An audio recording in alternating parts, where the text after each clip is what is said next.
me step back one. See, I see Indigenous nation building as a means to an end, not an end in itself. We don't build nations as the objective. We build nations because that's how we survive and grow, right? We build nations because that's the only way our cultures and languages will ever survive. And so our nations were, we applied that terminology to the buffaloes, the Buffalo Nation. To everything was understood to be who they are. And so the word nation was a very inclusive term when we said that. We were including a lot of people and everything. And that's exactly the difference for the European side, because it's an exclusive term, borders, boundaries.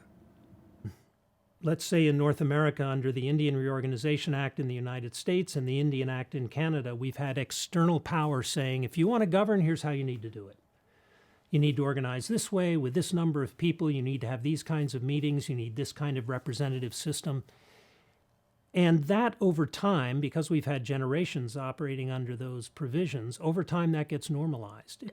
One of the risks of engaging at that level for us as Indigenous groups is that we adopt some of those hierarchies and some of those methods of determining leadership in order to mirror what the nation state wants, which they require for legitimacy. And it can undermine traditional justice systems and traditional governance systems. We see the same modus operandi of colonization, inflicted upon many different Indigenous peoples, and as we move into a post-colonial era, the narrative of colonialism is really not sustainable. Culture is the very foundation of tribal government because it really is the basis of a nation's identity. Nation building is not just related building to culture. Culture is the soil from which nation building grows. And it is also what we are trying to achieve, is cultural continuance and our persistence in cultural continuance. We are sophisticated nations. We had sophisticated systems of governance and management and stewardship embedded into our models of lineage, of our ancestral names, our roles and responsibilities, that of our life givers, that of our men, our children, our elders. So we don't always have to conform to some Western model in order to revamp our structures of our societies and our authority and jurisdiction of our lands and waters. And if you can't persuade those governments to open up some of the space within which you can effectively govern, then you may be in trouble. It's very hard to do that, to find that space. Then, though, once you open up that space, and that's to me is what self-determination is about. Self-determination is about finding the space where you can assert your own agenda and pursue it in your own way.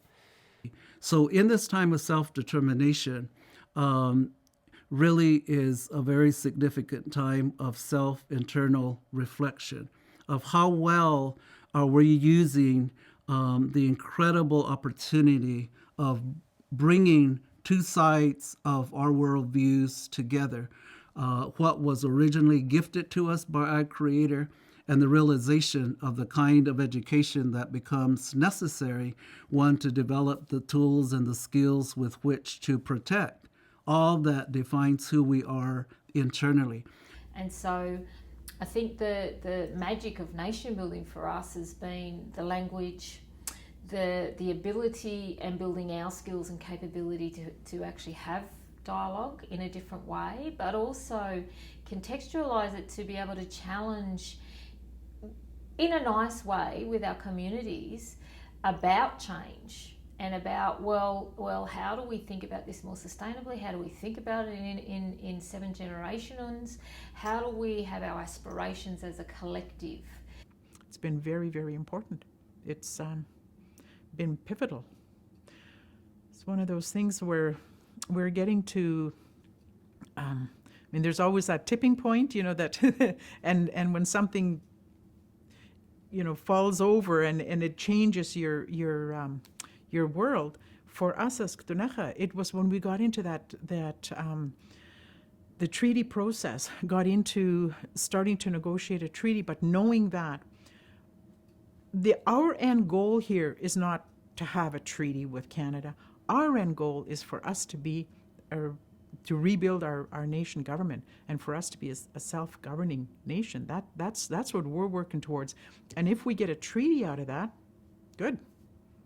So when we find ourselves in this time, as history will define as the era or the period of self-determination, we really must be mindful in this time as we are becoming authors and architects of policies and laws, hopefully with a sense of, one, a response to the challenges that come with the highest degree of love for our lands, for our people, for our language, our culture, our customs, our traditions, because that is the ultimate responsibility of each generation, and how it responds to the challenges for the maintenance in defining what the next generation will inherit from us.